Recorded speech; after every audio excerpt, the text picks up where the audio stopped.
So Marla, tell me about your new book. Well, it's not quite finished.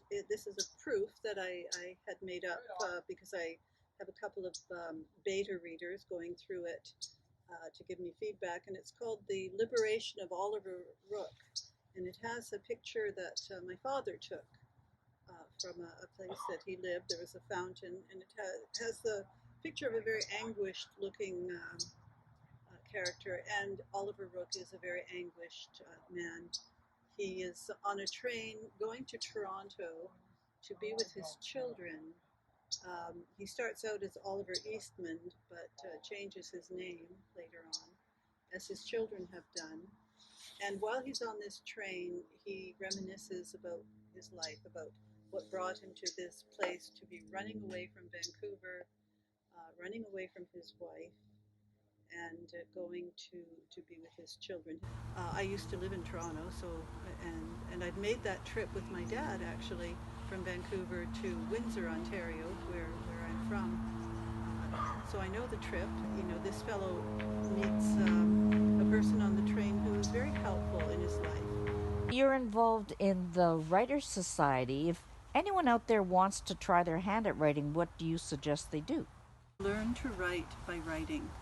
You can read all the wonderful books out there, and there are amazing books. Stephen King has a fabulous book on how to write. And you could spend all your time, reading these books.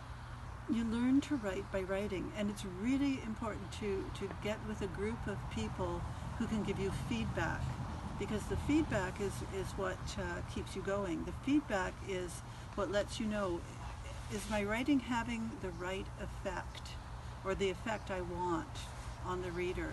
So, if you have a group and they come back and say, I don't understand what happened in this passage, it's in your head. You understand it as a writer, but if you haven't written it in a way that the reader can understand, you've got to go back and fix it. Feedback is invaluable, whether it's good or bad, it's invaluable. So you belong to a writers group and an art group. I facilitate a fiction writing group. There are 8 of us, and we've been together since 2012.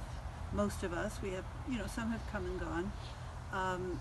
I belong to the Comox Valley Writers Society as a whole. That's the umbrella group for the different genre groups.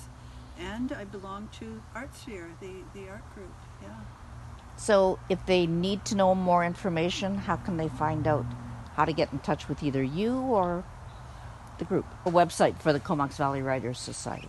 There is a website for the Comox Valley Writers Society, and there's a Facebook site for them, a website. We even managed to run a conference this year, in spite of that we were able to sponsor some scholarships for students who are studying mostly in the writing areas.